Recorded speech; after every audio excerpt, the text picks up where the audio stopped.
बात एक लड़की को दिखाने से होती है जो नर्स थी। अपना काम खत्म करने के बाद वो अपने घर की तरफ लौट रही थी। वो जब लिफ्ट में गई अपने फ्लैट में जाने के लिए तो एक हेलमेट पहना इंसान भी लिफ्ट में चढ़ जाता है। लिफ्ट जैसे ही तीसरे फ्लोर पर रुकी दोनों ही यहाँ उतर गयी। तब वो नर्स अपने फ्लैट में और हेलमेट वाला आदमी उसके पास ही वाले फ्लैट में चला जाता है। अंदर आने के बाद नर्स अपने दोस्त से बात करने लगी। वो उसे बता रही थी कि मेरे साथ वाला पड़ोसी मुझ पर नजर रखता है। बात करती करती नर्स का ध्यान सामने गया जहाँ एक शर्ट पड़ी थी जो कि उसकी नहीं थी। उसे शक था कि ये जरूर साथ वाले पड़ोसी ने रखी है, इसलिए वो गुस्से में उसके फ्लैट के बाहर जाकर धमकाने लगती है कि मुझे पूरा यकीन है मेरे जाने के बाद तुम मेरे फ्लैट पर आते हो। मैंने इस वजह से अपने फ्लैट में कैमरा भी लगवाया हुआ है और अब देखना मैं पुलिस को कॉल करके बुला रही हूँ। अब शक की बुनियाद पर नर्स ने सच में कैमरा लगवाया हुआ था, पर अभी उसने कैमरा की रिकॉर्डिंग चेक नहीं की थी। उसे धमकाने के बाद नर्स जब अपने फ्लैट में आई तो कोई उसके दरवाजे पर दस्तक देता है। वो जब चेक करने बाहर गई तो कुछ दूर से आवाजें आ रही थी। तभी नर्स बेध्यानी में अपना फ्लैट खुला ही छोड़कर चेक करने चली जाती है। वहाँ उसे छोटी बच्ची मिली। नर्स कहती है, बेटा इतनी रात को यहाँ क्या कर रही हो, जाओ अपने घर चले जाओ फौरन। जिसके बाद नर्स वापस अपने घर आ गई। कैमरा की रिकॉर्डिंग चेक कर ही रही थी कि तभी उसे अपने पीछे से किसी की आहट महसूस हुई। उसने जैसे पीछे मुड़ के देखा वहाँ वही हेलमेट वाला इंसान खड़ा था। नर्स को देखते ही उसने अपने बैग से रॉड निकाला जिस पर खून लगा हुआ था। उसे देखकर नर्स बहुत डर गई, अपनी जगह से उठी और वहाँ से भागने की कोशिश करने लगी, लेकिन एकदम से उस हेलमेट वाले इंसान ने उसके सर पर रॉड दे मारा जिससे वो बेहोश होकर नीचे गिर जाती है। फिर वो रॉड से इतनी बार उस पर वार करता है कि जब तक वो मर नहीं जाती और फिर सर पर मार मार कर सर ही कुचल के रख देता है। अब हम एक फैमिली को देखते हैं जिनमें फैमिली के हेड का नाम था किम, उसकी वाइफ और 2 बच्चे थे, एक लड़का और एक लड़की। अब किम को एक बीमारी थी जिस वजह से उसे हल्की सी भी मैली गंदगी से एलर्जी हो जाया करती थी। गंदगी उसे जरा भी बर्दाश्त नहीं थी, इसीलिए उसे हर चीज परफेक्ट बिल्कुल साफ चाहिए थी। अब एक दिन किम के पास कॉल आती है और उसे बताया जा रहा था कि काफी वक्त से तुम्हारा सौतेला भाई लापता है। जिस आदमी ने कॉल की थी वो किम को बताता है कि आपका भाई जिस बिल्डिंग में रहता है मैं वहाँ का केयर टेकर बोल रहा हूँ और अब आप लोग आए और अपने भाई का सामान ले जाएं। फिर अगले ही दिन किम उस बिल्डिंग में पहुँच जाता है। अब ये बिल्डिंग वही थी जिसे हमने शुरुआत में देखा था। अपने बीवी बच्चों को बाहर छोड़कर अपने भाई के फ्लैट में जाता है उसका सामान लेने, जहाँ उसे अपने भाई के सामान से हटकर और सामान भी मिलता है, जिसे कुछ औरतों और बच्चों के कपड़े, जूते और 2 टूथब्रश। ये देखकर किम को अजीब लगा, इसीलिए वो केयर टेकर को कॉल करके पूछता है कि क्या मेरे भाई के साथ यहाँ कोई और भी रहा करता था, क्योंकि उसके फ्लैट से मुझे इस तरह का सामान मिला है। तब केयर टेकर बताता है कि नहीं, कोई भी नहीं, वो तो अकेला रहा करता था। अब मजीद जानकारी हासिल करने किम आसपास के लोगों के फ्लैट्स में जाता है। यहाँ वो एक बड़ी अजीब चीज नोटिस करता है कि हर किसी की बेल के पास अजीब तरह के निशान बने हुए हैं। इस बारे में लोगों से बात करके उसे पता चल जाता है कि ये निशान किस मकसद के लिए बनाए गए हैं। ये निशान दरअसल घर में कौन कौन रहता है इस बारे में बनाए गए हैं, यानी कितने आदमी हैं, कितनी औरतें और कितने बच्चे हैं। उसके भाई के फ्लैट के बाहर भी इस तरह के ये निशान बने हुए थे। बाहर गाड़ी में किम की फैमिली जब बैठी थी तो एक दुकान पर गेम देखकर बच्चे गेम खेलने की जिद करते हैं। अब क्योंकि ये नई जगह थी इसलिए उनकी मॉम उन्हें मना कर रही थी, पर जब बच्चे बात नहीं मानते तो वो जाने देती है और खुद अपनी मॉम से कॉल करने लग जाती है। अब कॉल काटने के बाद जब उसने बाहर देखा तो बच्चे वहाँ से गायब हो चुके थे। वो बहुत घबरा गई, जल्दी से बाहर आकर हर जगह अपने बच्चों को ढूंढने लगती है। उन्हें ढूंढते हुए जब वो अपनी गाड़ी के पास आती है तो देखती है कि बच्चे एक पागल आदमी के साथ उनकी ही गाड़ी में बंद हैं। वो गुस्से में उस आदमी को गाड़ी से बाहर आने का कह रही थी, लेकिन वो तो उससे बहस करने लगा। उसे परेशान देखकर एक पड़ोसी औरत यहाँ पर आई जिसका नाम जूही था और वो उसके साथ मिलकर उस पागल आदमी को गाड़ी से भगा देती है। इतनी ही देर में यहाँ किम भी आ चुका था और जब वो देखता है कि इस औरत जूही ने मेरी फैमिली को बचाया है तो वो उसका शुक्रिया अदा करता है। अब जूही इस फैमिली को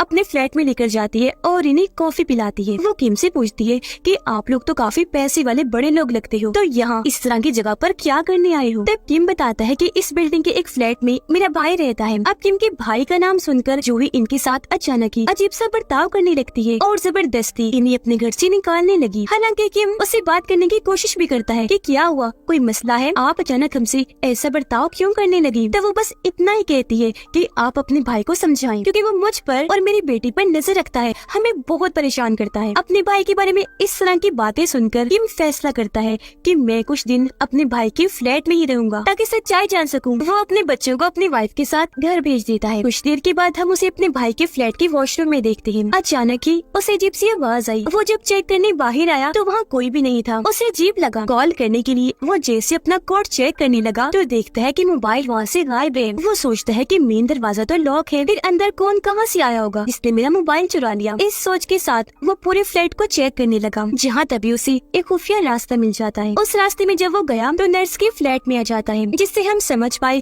कि नर्स अपने जिस पड़ोसी की बात कर रही थी कि जो उसे परेशान करता था वो और कोई नहीं बल्कि किम का भाई ही था। और उसका शक सही था कि मेरे जाने के बाद वो पड़ोसी यहाँ आ जाता है। अब किम की वाइफ अपनी बेटी को स्कूल से लेकर घर वापस जा रही थी। वो जब पार्किंग एरिया में थी तो वहाँ सामने ही हेलमेट वाला बंदा भी खड़ा हुआ था। फिर वो जैसे लिफ्ट में गई, वो हेलमेट पहना इंसान भी उनके साथ लिफ्ट में चढ़ गया। अब जैसे किम की वाइफ एक फ्लोर पर उतरी, हेलमेट वाला इंसान नोटिस कर लेता है और इस तरह उसने देख लिया था कि वो किस फ्लैट में रहती है। अब किम की वाइफ का एक पार्सल आया था जिसे लेने वो बिल्डिंग के बाहर आई और जब बच्चे घर में अकेले थे तो हेलमेट वाला इंसान उनके दरवाजे पर आकर दस्तक देने लगता है। किम की वाइफ जब पार्सल खोलती है तो हैरत, वो बिल्कुल खाली था। तभी बच्चे अपनी मॉम को कॉल करके बताते हैं कि दरवाजे के बाहर कोई है जो कब से दस्तक दे रहा है। उनकी मॉम समझाती है कि बेटा मैं बस आ रही हूँ और दरवाजा बिल्कुल न खोलना। हेलमेट वाला इंसान दरवाजे पर बने छोटे से सुराख के जरिए अंदर हाथ डालता है, लॉक खोलकर अंदर घुसने की कोशिश करता है पर नाकाम रह जाता है। दौड़ते भागते किम की वाइफ भी वापस अपने फ्लैट में आ जाती है। उसने जैसे दरवाजा खोला, ऊपर वाले फ्लोर से आता हुआ हेलमेट वाला इंसान उसे देख लेता है और जबरदस्ती उनके घर में घुसने की कोशिश कर रहा था। लेकिन जैसे तैसे किम की वाइफ उसे बाहर ही रोके रखती है और मदद के लिए भी जोर से चिल्लाने लगती है। उसकी आवाज सुनकर सामने वाले फ्लैट से एक आदमी निकलकर बाहर आया, जिसे देखकर हेलमेट वाला इंसान वहाँ से भाग जाता है। इस बारे में फौरन किम को बताया गया,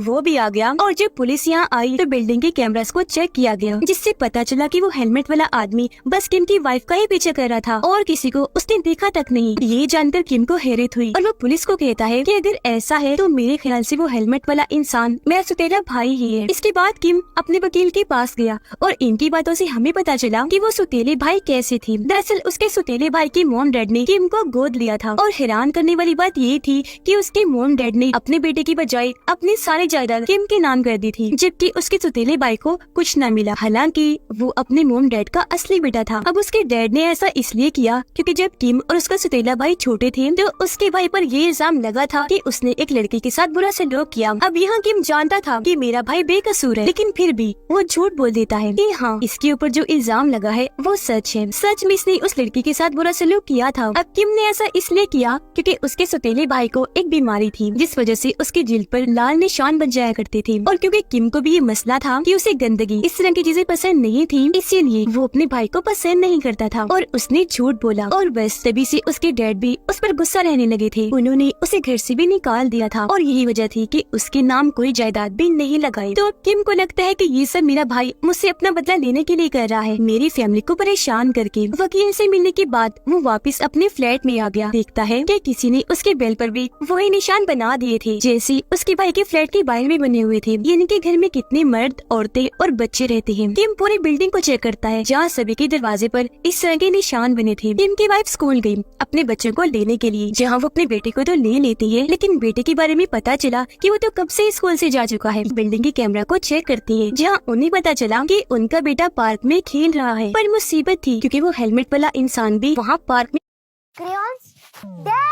For last minute school needs, India's last minute app.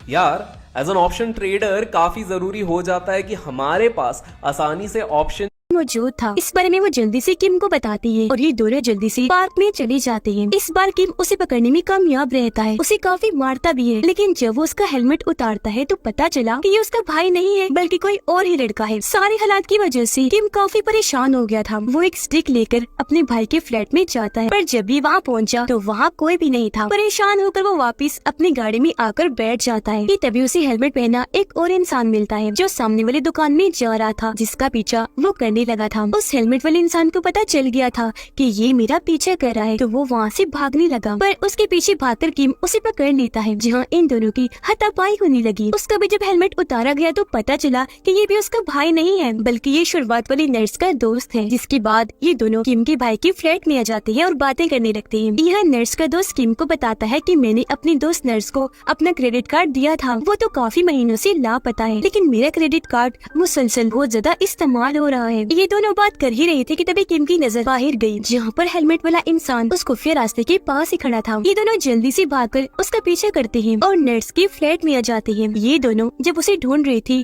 तो तभी किम को अलमारी में नर्स की लाश मिलती है, जो खून में लथपथ प्लास्टिक शीट में लिपटी हुई थी। वो आकर फौरन किम के ऊपर गिर जाती है, जिससे वो काफी डर गया, चिल्लाने लगता है। उसकी आवाज सुनकर नर्स का दोस्त वहाँ आ गया और जब उसे पता चला कि मेरी नर्स दोस्त मारी गई है तो वो काफी दुखी हो गया। लेकिन तभी पीछे से हेलमेट वाला इंसान उसकी कमर में चाकू घुसा देता है, जिससे वो काफी जख्मी हो गया। पर अगले पल हेलमेट वाला इंसान उसके सर पर जोरदार वार करके उसकी जान ही ले लेता है, जिसके बाद अब वो किम के पीछे पड़ जाता है और रॉड से लगातार उस पर हमला करने लग गया था। किम भी इस दौरान चाकू लेकर उसके पीछे पड़ गया था। भाई फिर अचानक ही एक दो रॉड किम को लगे भी, लेकिन फिर भी उसने बचते बचाते उसे पकड़ ही लिया और इन दोनों की जोरदार हाथापाई होने लगी। किम उसके ऊपर आकर हेलमेट हटाने की कोशिश करता है, ये चेक करने के लिए कि आखिर ये कौन है। पर तभी वो चालाक इंसान अपनी जान छुड़वाने के लिए उसकी टांग में चाकू घुसा देता है, जिससे किम को इतनी तकलीफ हुई कि उसने हेलमेट वाले इंसान को छोड़ दिया। और अब हेलमेट वाला इंसान चाकू लेकर किम को मारने ही वाला था कि तभी किम वहाँ पड़ी ईंट उठाकर उसके हेलमेट पर दे मारता है और जल्दी से अपनी जान बचाकर एक फ्लैट में आ गया, जो कि उस औरत जूही का था। उस वक्त जूही तो घर पर नहीं थी, लेकिन उसकी छोटी बेटी थी जिसकी एक आँख खराब थी। या किम अपने जख्मों की मरहम पट्टी करता है और क्योंकि उसका मोबाइल बंद हो गया था